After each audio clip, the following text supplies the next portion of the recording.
जी नमस्कार। आज हमारे साथ है श्री एस एन श्रीवास्तव जी। जी नमस्कार एस एन श्रीवास्तव जी। नमस्कार नमस्कार। तो सर मैं आपसे जानना चाहता हूँ कि पहले तो मैं आपके बारे में जानना चाहता हूँ सर, आप प्रेजेंटली अभी क्या करते हैं, कहाँ रहते हैं और कितनी उम्र है आपकी?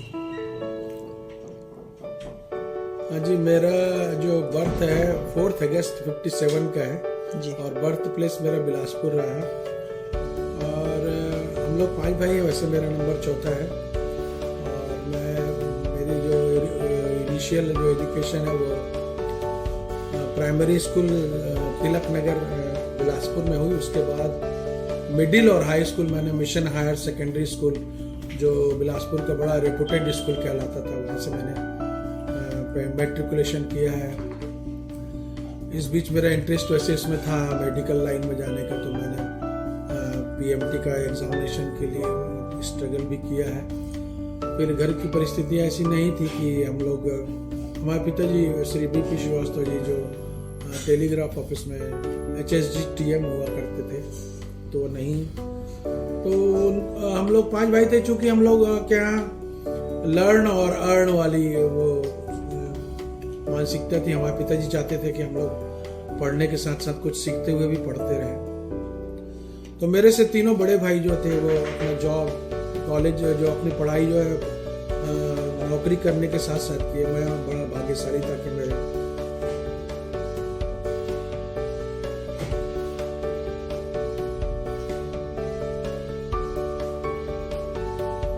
आप अपने SBI करियर के बारे में कुछ बताना चाहेंगे कि SBI आपने कब ज्वाइन किया और आप किस पोजीशन से रिटायर हुए, और जो भी वो जर्नी थी 30 साल या आई गेस कितने साल आपने सर्व किया SBI के लिए? मैं 1980 में जो कॉलेज की पढ़ाई जैसे MSc एग्रीकल्चर ऑनर्स कंप्लीट किया। मैं एक्चुअली BSc एग्रीकल्चर किया, MSc एग्रीकल्चर किया, क्योंकि पिताजी की को ऐसा का दूरदृष्टिता थी कि भाई एक तो हम मेडिकल लाइन में जा नहीं सकते, हम लोग को आर्थिक परिस्थिति वैसी नहीं थी, तो मुझको उन्होंने एग्रीकल्चर की लाइन में डाला। और एग्रीकल्चर में मैं दोनों ग्रेजुएशन और पोस्ट ग्रेजुएशन दोनों में ऑनर्स रहा, मीन्स मोर देन 85%। तो उसके तुरंत बाद मैंने कई जगह एग्ज़ाम दिए, लेकिन मेरा जो बैंक ऑफ इंडिया का एक निमाड़ एरिया का वो आया था ज्वाइनिंग का, दूसरा स्टेट बैंक का आया था जो मुझे लोरमी में जाना था, लोरमी ज्वाइन करना था। तो कुल मिला के मैंने 15 जुलाई 1980 में एज एग्रीकल्चर असिस्टेंट ज्वाइनिंग किया और उसके बाद फिर 4 साल बाद मेरा जो है ट्रेनिंग ऑफिसर के रूप में मेरा प्रमोशन हुआ।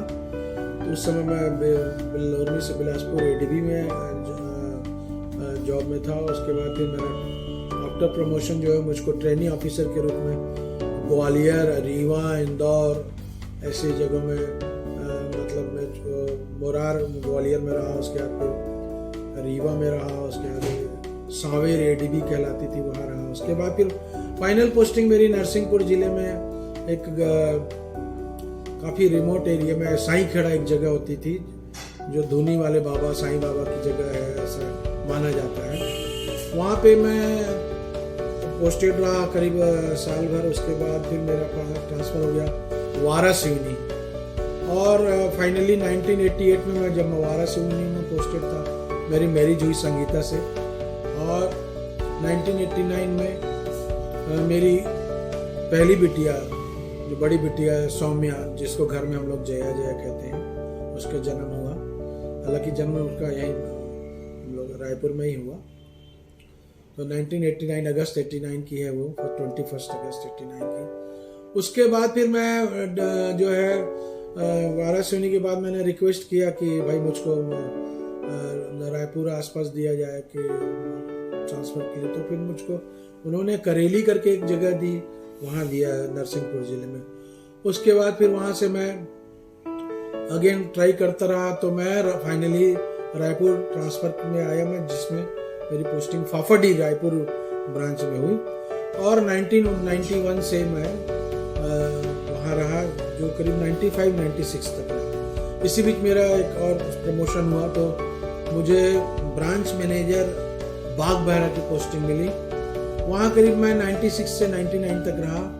इसी बीच हमारे पिताजी की तबीयत काफ़ी ख़राब हो गई, तो हम लोग की इच्छा थी कि हम यहीं रायपुर आसपास ही रहें। तो मेरे रिक्वेस्ट पे हमारी जो हायर अथॉरिटी थी वो मुझको भिलाई में दिए, ताकि भिलाई रायपुर से हम लोग कभी भी जो है वो संपर्क में रह सके अपने माता पिता के। वहाँ फिर मैं 2004 तक रहा, 99 से 2004 तक। और 92 इस बीच 92 में जब मैं रायपुर आया था, प्रॉपर्टी ब्रांच में था, 92 में मेरी दूसरी बिटिया भव्या का जन्म हुआ, 1 मई 92 को। तो बच्चे लोगों का फिर यहीं एजुकेशन होता रहा 96 तक। उसके बाद हम लोग ट्रांसफर में चले गए महासमुंद, मतलब फैमिली को मुझको महासमुंद रखना पड़ा, क्योंकि बागबारा छोटी जगह, वहाँ कोई अच्छा स्कूल था नहीं। सेंट्रल स्कूल और अच्छे स्कूल जो है थे, वेटनरी स्कूल जो था एक प्राइवेट अच्छा स्कूल था, तो मेरे को बच्चे लोगों को फिर वहीं पढ़ाना पड़ा 99 तक। फिर उसके बाद 99 में फिर हमारा ट्रांसफ़र हो गया भिलाई सेक्टर 1 में। मैं बहुत सारे डेस्क में काम किया, स्पेशली फाइनेंस में, जो housing loan, car loan, education loan और बहुत सारी मार्केटिंग रिलेटेड जो है मैं काम किया। जिस जमाने में मार्केटिंग वर्ड आया नहीं था बैंक में, उस समय मैं 99 से मार्केटिंग किया करता था। और मुझको इस भिलाई स्टील प्लांट के बहुत अच्छे अच्छे प्लेटफॉर्म और बहुत अच्छे अच्छे स्टेज मिले, जहां मैं बैंक की स्कीम समझाता था लोगों को। और इस बीच मैंने एक जबरदस्त रिकॉर्ड कायम किया बिजनेस बढ़ाने का बैंक का। और इस फलस्वरूप मेरे को 2004 में अगेन मेरे को प्रमोशन मिला और मेरी पोस्टिंग हुई दमोह एडीबी दमोह में, जहां मैं ब्रांच मैनेजर ब्रांच मैनेजर मैंने 2004 में ज्वाइन किया, जहां मैं 2006 तक रहा। वहां भी मैंने बहुत उपलब्धियों की बहुत बड़े बड़े झंडे गड़ाए। उसके बाद फिर मैं फिर अगेन रिक्वेस्ट किया, तो मैंने घर के आसपास आने के लिए, तो चूंकि मेरे सब भाई यहीं रायपुर में थे, स्वाभाविक था मैं भी चाहता था कि मैं यहीं रहूं। लेकिन बैंक में प्रमोशन के कारण और जो भी कारण हो कि मैं घर के आसपास बहुत कम रह पाया। तो 2006 में फिर मैं फिर से रायपुर तो नहीं आ पाया, लेकिन छत्तीसगढ़ में कुनकुरी एक जगह है, रायगढ़ जशपुर जिले में, जशपुर नगर में, तो फिर मैं वहाँ 1 साल रहा। अगेन फिर मैं रिक्वेस्ट करता ही रहता था कि भाई मैं रायपुर के आसपास रहूं। तो मुझको 2007 में और 1 साल के बाद मुझको फिर जो रायपुर पोस्टिंग मिली, जहां मैं SMECC में पोस्टेड रहा, जो कि जहां मुझको खुद मतलब इस्टेब्लिशमेंट में मेरा बहुत बड़ा रोल था। SMECC एक नया कॉन्सेप्ट आया था, RASMECC, और ये सेंट्रलाइज्ड लोन प्रोसेसिंग का जो सेंटर है वो शुरू हुआ रायपुर में, और मैं उसमें पोस्टेड रहा। तो वहाँ पे भी हमने काफ़ी अच्छी उपलब्धियाँ हासिल की। अगेन मैं 2009 में मेरा प्रमोशन हुआ, तो मैं स्केल 4 चीफ मैनेजर होकर मुझको पहले तो बॉम्बे पोस्टिंग हुई। फिर मैंने रिक्वेस्ट किया कि उस समय मैं चाहता था कि मेरे डॉटर्स की मैरिज के संबंध में मैं थोड़ा सा पार्टिसिपेट कर सकूं, तो एफर्ट्स कर सकूं। तो 2009 में फिर मैं काफ़ी रिक्वेस्ट के बाद मुझको छत्तीसगढ़ में ही अंबिकापुर में मुझको RCPC ओपन करने का एक रूरल क्रेडिट प्रोसेसिंग सेल का एक नया कॉन्सेप्ट आया था। तो मैंने अंबिकापुर में ये इस्टेब्लिश किया, जहां मैं 2009 से 2012 तक रहा। मेरे अंडर में करीब चारों जिले की, मतलब जशपुर नगर, प्रॉपर अंबिकापुर, या जिसको बोलते हैं अंबिकापुर, और एक नया जिला था बलरामपुर, सूरजपुर और बैकुंठपुर। ऐसे 4 जिले की जितनी SBI की ब्रांचेस थी, इनके लोन केसेस जो थे वो एग्रीकल्चर लोन, पर्सनल लोन और जितने भी बिजनेस लोन, इसमें सभी हमारे पास सैंक्शन के लिए आते थे। मैं हेड हुआ करता था लोन सैंक्शन का। तो उस प्रकार से मैं 2012 तक रहा। काफ़ी 100 करोड़ से ज़्यादा का हमने अचीवमेंट किया। और उसके बाद फिर मेरा ट्रांसफ़र हुआ कवर्धा। मेरा यही रिक्वेस्ट था कि मेरी प्रियॉरिटी थोड़ी बदल चुकी थी, मैं बड़ी बच्ची की शादी के लिए प्रयास करता। तो मैं 2012 में अगेन मैं छत्तीसगढ़ के ही कवर्धा जिले में, जो वहाँ की सबसे बड़ी ब्रांच है, वहाँ का चीफ मैनेजर हुआ। और नवंबर 2012 से लेके मैं जुलाई 2016 तक, ऐसे 4 साल करीब मैं वर्धा में रहा, जिसमें वहाँ बहुत सारे अचीवमेंट रहे मेरे।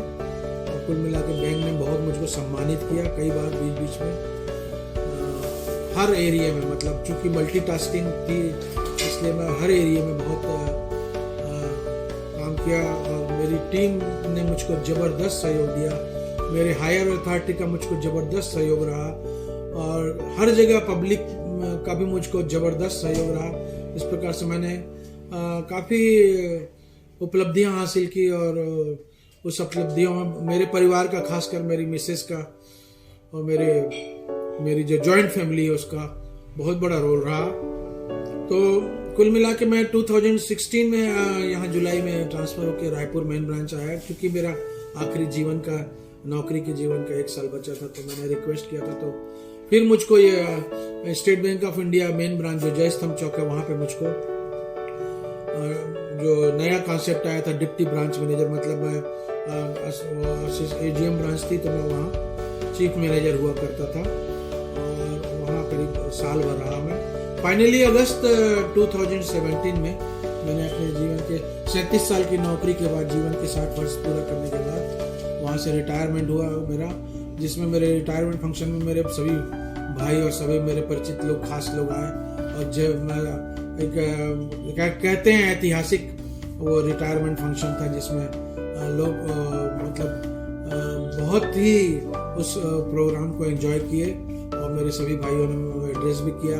मेरे अजीज मित्र जो हैं मिस्टर येचुरी, जो हमारे ऑफिसर एसोसिएशन के डीजीएस हुआ करते थे उस समय, उन्होंने भी मुझको मतलब बधाई देने आए थे, और प्लस उन्होंने भी, ऐसे काफ़ी लोगों ने जो है उस प्रोग्राम को एड्रेस किया और काफ़ी मुझको बधाइयाँ दी और काफ़ी प्रशंसा की। तो कुल मिला के मेरी 37 साल की नौकरी का ये संक्षिप्त में जो है, मैंने हर एरिया में, हर क्षेत्र को एंजॉय किया, मध्य प्रदेश छत्तीसगढ़ के डिफरेंट एरिया को। और मैंने ये पाया कि जो है हमसे दुनिया है।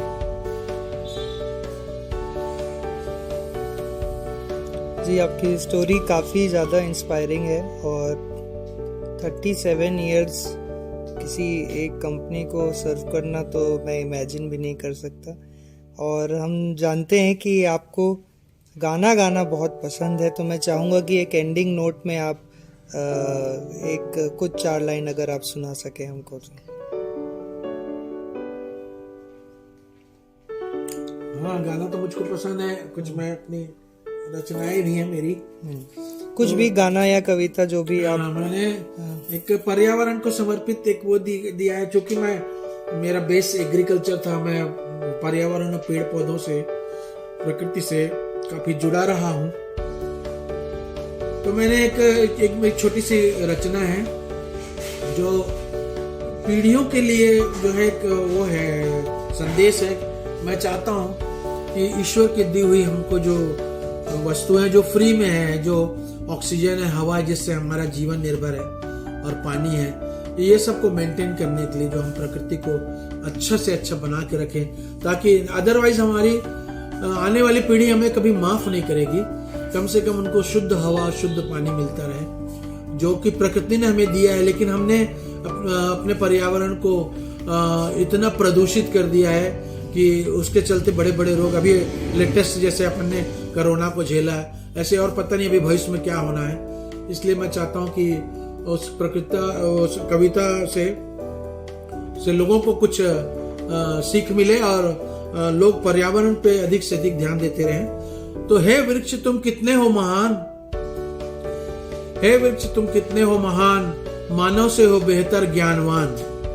हे वृक्ष तुम कितने हो महान, मानव से हो बेहतर ज्ञानवान। पैदा होते ही हो जाते हो तुम अपने पैरों पर खड़े, पैदा होते ही हो जाते हो तुम अपने पैरों पर खड़े। तुम पर है निर्भर समस्त जीव छोटे से बड़े, हो जाती है दुर्गंधित वायु छू के तुम्हें सुगंध, हो जाती है दुर्गंधित वायु छू कर तुम्हें सुगंध, और दुनिया में खुशियां बिखेरते अपनी बाहों से स्वच्छंद। तो मानव की तरह खुश होने तुम्हें भटकना पड़ता नहीं, मानव की तरह खुश होने तुम्हें भटकना पड़ता नहीं, आ जाती हैं सारी खुशियां तुम जहां हो वहीं, और मानव का बचपन जवानी बुढ़ापा है तुम पर निर्भर। मानव का बचपन जवानी बुढ़ापा है तुम पर निर्भर, बचपन के खिलौने, जवानी के झूले और बुढ़ापे की लकड़ी का सहारा तुझ पर। तो पीढ़ियों से सभी प्राणियों के लिए सदा से रहे तुम प्राण, प्राण मीन्स ऑक्सीजन, सभी प्राणियों के लिए सदा से रहे तुम प्राण, पीढ़ियों से पीढ़ियों तक रहेगा तुम्हारा गुणगान। पत्थर सहकर फल देते तुम हो कितने दयावान, तुमको सतत प्रणाम, तुमको सत प्रणाम। बहुत ही ब्यूटीफुल, बहुत ही अच्छी रचना है ये आपकी। और इसी नोट के साथ मैं एंड करता हूँ ये इंटरव्यू। बहुत अच्छा लगा आपसे मिलके, तो all the best for the future. आपको भी बहुत बहुत धन्यवाद। और मैं चाहूँगा कि मैं बीच बीच कभी जो भी मेरे लाइफ का निचोड़ है, मैं बीच बीच में यूट्यूब में आके बच्चों के लिए और बूढ़ों के लिए और जो भी मेरे सद्विचार होंगे, मैं चाहता हूँ कि मैं उसको बीच बीच में लोगों से शेयर करता रहूँ। जी बिल्कुल, ये तो आज हमारा पहला वीडियो है जो हमने आज से चालू किया है, और बिल्कुल आप इसी प्लेटफॉर्म में हम आपसे जल्दी दोबारा भी मिलते हैं। Thank you.